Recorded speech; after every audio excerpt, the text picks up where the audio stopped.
The 7 deadly sins: greed, lust, envy, pride, gluttony, wrath, and sloth.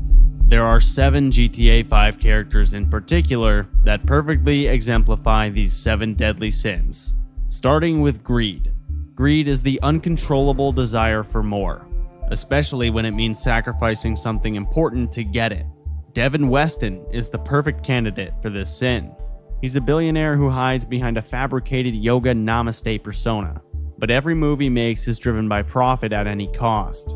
He amasses a fortune exploiting, blackmailing, and lying to both employees and business partners. He gets Michael, Franklin, and Trevor, 3 of the most skilled criminals in America, to risk their lives for luxury cars, then ghosts them on the payment with a smug, "Don't worry, I invested it for you." He tries to burn down Solomon Richards' movie studio just to trigger an insurance payout. And when that doesn't work, he sends his Merryweather goons to murder Michael's family. Weston has his hands in just about every business imaginable: pro sports, hospitality, fashion, alcohol, the country of Greece. But of course it's not enough. He's willing to ruin countless lives if it bumps one of his stocks up by half a point. Unfortunately for Weston, he messed with a few people who are just not to be messed with. But even in the final scene of his life, trapped in a car trunk, seconds from death, he still tries to cut a deal. Greed most certainly got the best of him in the end. But the same cannot be said for the character who indulged in lust. Lust is unrestrained sexual desire, often at the cost of sacrificing something pure to satisfy it. Amanda De Santa is the perfect candidate for the sin of lust. The former stripper turned Rockford Hills housewife was gifted the life most women dream of, but she allowed her already imperfect marriage to be further destroyed by her desires. In the early 90s, Amanda was working at a strip club with her sisters that her mother owned. This was where she would eventually meet the soon notorious criminal Michael Townley, but it wouldn't be long before she was living an entirely different life, beginning with Amanda and Michael marrying and having 2 children, living in a trailer in the Midwest. But as Michael's criminal notoriety grew, so did his fear for the safety of his family. And that fear convinced him to sell out to FIB agent Dave Norton in exchange for security and a new lease on life. Amanda was skeptical of Michael's grand scheme, though despite some complications, the young family ends up in beautiful Los Santos with a big house, nice cars, and millions of dollars. But their marriage quickly takes a turn for the worse, with Amanda objecting to who her children are becoming and constantly fighting with Michael, who has nothing better to do than lay around, drink, and yell now that he's out of the game. She alleges Michael was the first to become unfaithful, but in the events of Grand Theft Auto V, Amanda's infidelity becomes much more prevalent than her husband's, racking up affairs with the tennis coach, yoga instructor, a Jesus impersonator, and an actual hippie bum, proving that the filthy Amanda from her youth is still alive and well. Only after running off with Fabian does she come to some understanding of the type of lowlives she's been drawn to, and willingly returns home to work on her marriage with Michael. But she wasn't the only woman in the De Santa family to take issue with the man of the house, as the next character on the list had her fair share of daddy issues. Envy is a deep desire for what someone else has, but taken even further, it can become the intense urge to become them entirely. Tracey De Santa is envy personified. A stereotypical Rockford Hills daddy's girl born into wealth who constructed her entire vision of her future self based on what Vinewood culture influences attractive young women to be. Rather than growing up with a modest lifestyle in a small Midwestern town, Tracey became enamored with the materialistic, superficial culture of Los Santos at a young age, causing her to behave in ways her parents didn't approve of. And despite her tramp stamp, butterfly tattoo, and rebellious or even promiscuous behavior, what makes Tracey's vulnerability to the sin of envy even more tragic is the fact that she clearly has a good soul. She's not a perfect church girl by any means, but she does have good intentions. The woman she became was more a result of subpar parenting and lack of intelligence, which makes her overly impressionable. So when left unprotected, she often finds herself in situations she shouldn't be in, whether it's being the butt of the joke on Fame or Shame or on a yacht with adult film producers. So while her envy of Vinewood celebrities and reality stars with expensive clothes, flashy cars, and undeserved fame make her despicable in some ways, she displays an adoration for the powerful men in her life, whether it be Trevor or her father Michael, who represents the sin of pride.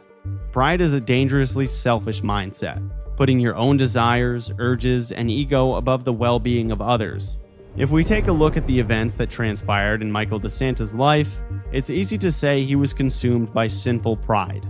Even going back to his high school days, Michael, a star quarterback, was plagued by injuries and temperament issues. So began a life of crime. And while you might not think that's something to be proud of, Michael took great pride in his craft, perfecting his skills as both a marksman and leader, ultimately partnering and committing robberies across the Midwest with none other than Trevor Philips, and later on, Brad Snyder. But in 2004, 2 decades into his criminal career, he met the corrupt FIB agent Dave Norton, with whom he made a secret agreement. It was through this agreement that Michael would show his true prideful colors, sacrificing the welfare of his partners for his own personal gain. The plan was to set his own crew up to be taken down during a heist in North Yankton. Snyder was to be arrested and the unhinged Trevor Philips shot dead, while Michael got to fake his death and run free with his family, giving Norton all of the glory for putting an end to the legendary trio. And while it didn't go quite as planned, Michael still got his new name and new life in Rockford Hills, albeit with Trevor on the loose haunting Michael with the fear that he might someday show up on his doorstep. And when he finally does, Michael dives deep back into the criminal game. And while being in the game is the one thing that makes him feel useful, he ends up on the bad side of a few of the most powerful people in Los Santos, putting himself and his family in more danger than ever, including the next character on our list, the ultimate glutton. Gluttony is defined as excessive consumption or indulgence in something taken to the point of waste, and Jimmy De Santa is the perfect candidate to represent gluttony with his entitled, excessive life. Now, in Jimmy's defense, he wasn't exactly given a normal life. He's both fearful and distrusting of his father, and understandably so. Michael, despite some of his best efforts, has failed to get through to his son and mold him into the man he wants him to become, leaving him with no choice but to tolerate his son's gluttonous behavior. This lack of guidance leads Jimmy down a bad road, a road that includes being out of shape, wearing clothes from a 2000s rap video, no willpower, acting like a wannabe gangster, having a filthy bedroom, grease-coated fingers, and sucking down ungodly amounts of junk food, soda, and weed. The only thing that makes him break a sweat is screaming at 12-year-olds through his headset. While Michael is partly to blame, Jimmy becomes everything his father despises.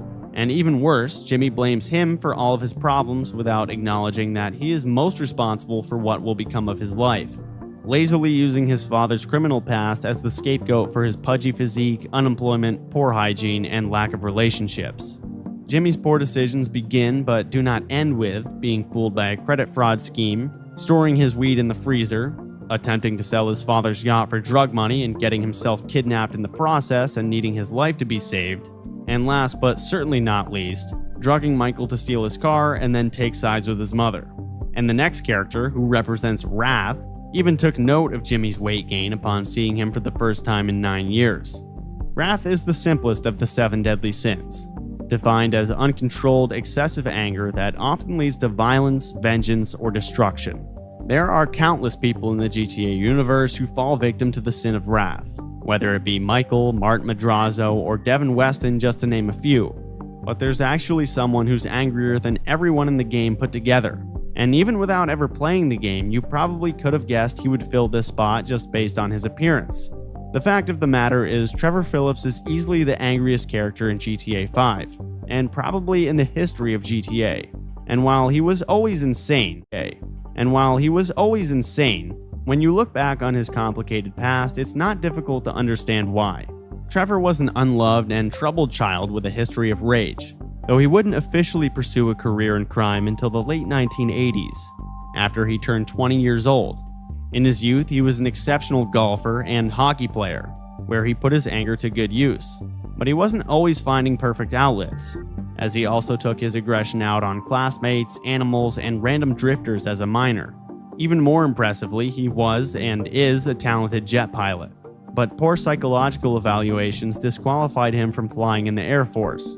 These traits didn't improve, but became more useful as he scaled up his criminal operations with Michael.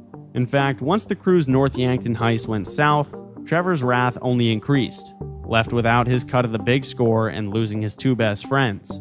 Even after eliminating every threat at the end of the GTA 5 story, no one can ever quite feel 100% comfortable around Trevor Philips. You could say a lot of things about Trevor, but you definitely can't say he's lazy or is not sharp as attack. However, in terms of mental sharpness, the same could not be said for the next character on this list and our candidate for sloth. In classical terms, sloth isn't just laziness. In Christian theology, it can mean spiritual or emotional apathy, a kind of passive despair or uselessness. So while the modern pop version of sloth is not wanting to work, the deeper version includes someone who can't function productively, either mentally, emotionally, or spiritually. Wade is the embodiment of this. He's actually not choosing to be lazy. He just lacks the capacity to be anything other than what he is. He follows Trevor around like a loyal dog, incapable of making decisions or holding down any responsibility on his own. He tries, but the results are always pitiful. He's dim-witted, mentally slow, and heavily infantilized. Even his cousin Floyd treats him like a child. So he's not slothful in the sense that he's lounging around refusing to work. He's slothful in the sense that he is incapable of meaningful action. Ironically, this is much of the reason Trevor finds him useful. He will obey his every order, never object to being taken advantage of, and will believe any lie, even allowing Trevor to get away with killing his friends and cousin without ever putting his foot down. Hope you went on to enjoy my video. If you did and you still haven't already, please do me a favor by going down below and dropping a like on it before you click off. And if you aren't, make sure you definitely hit that subscribe button.